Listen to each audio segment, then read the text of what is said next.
Hello and welcome everyone. Today we're going to talk about investments, how to read and analyze a company's financial statements. How to read and analyze a company's financial statements. In this video, we'll be covering the three main financial statements: the balance sheet, the income statement, and the statement of cash flows. By the end of this tutorial, you'll have a strong understanding of how to interpret and analyze these financial statements to make informed decisions about a company's financial health. First, let's start with the balance sheet. The balance sheet is a snapshot of a company's financial position at a specific point in time. It shows the company's assets, liabilities, and shareholder equity. Assets are resources that a company owns and expects to benefit from in the future. These can include things like cash, investments, property, and inventory. It's important to note that the value of a company's assets is typically recorded at their historical cost, which may be different from their current market value. Liabilities are obligations that a company owes to others. These can include things like loans, credit card debt, and accounts payable, money owed to suppliers. Like assets, liabilities are typically recorded at their historical cost, which may be different from their current market value. Shareholder equity is the difference between a company's assets and liabilities.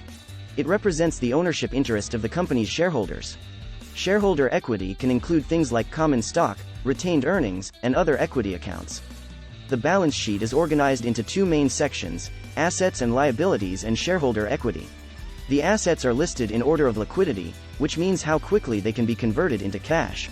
The most liquid assets, like cash, are listed first, followed by less liquid assets like investments and property. The liabilities are also listed in order of maturity, with the shortest-term debts listed first. By analyzing the balance sheet, you can get a sense of a company's financial stability and risk. For example, if a company has a high level of debt relative to its assets and equity, it may be at greater risk of financial distress. On the other hand, if a company has a strong balance sheet with plenty of assets and little debt, it may be in a better position to weather financial storms. It's also important to note that the balance sheet is only a snapshot of a company's financial position at a specific point in time. It doesn't provide any information about how a company's financial position has changed over time. To understand these changes, you'll need to compare the balance sheets of different periods. One way to do this is to look at financial ratios like the debt-to-equity ratio and the current ratio. The debt-to-equity ratio compares a company's total debt to its total shareholder equity and gives you an idea of how much of the company's financing comes from debt versus equity. The high debt-to-equity ratio may indicate that a company is heavily reliant on borrowing and could be at greater risk of financial distress. On the other hand, a low debt-to-equity ratio may indicate that a company is in a stronger financial position. The current ratio is another useful financial ratio that compares a company's current assets that are expected to be converted into cash within 1 year, to its current liabilities that are expected to be paid within 1 year. A current ratio of 1.0 or higher indicates that a company has enough assets to cover its short-term debts. A current ratio below 1.0 may indicate that a company is at risk of being unable to meet its short-term obligations. Now let's move on to the income statement. The income statement shows a company's revenues, expenses, and net income over a specific period of time, typically 1 year. Revenues are the total amount of money that a company earns from the sale of goods or services. Expenses are the costs that a company incurs in order to generate those revenues. These can include things like employee salaries, rent, and supplies. Net income is the difference between a company's revenues and expenses. It represents the profit or loss that the company has made over the period of time covered by the income statement. The income statement is useful for understanding a company's profitability and efficiency. By comparing a company's revenues and expenses, you can see how well it is able to generate profits. You can also use ratios like the gross margin and the operating margin to see how much each dollar of revenue is being turned into profit. For example, if a company has a high gross margin, it means that it is able to generate a lot of profit from each dollar of revenue. This may indicate that the company has a strong competitive advantage or that it is able to control its costs effectively. On the other hand, if a company has a low gross margin, it may indicate that the company is facing intense competition or that it has high costs relative to its revenues. The operating margin is another useful ratio that shows the percentage of each dollar of revenue that is turned into operating profit.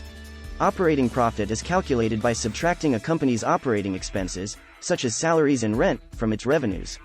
A high operating margin indicates that a company is able to generate a lot of profit from its operations. The income statement is also useful for understanding a company's financial performance over time.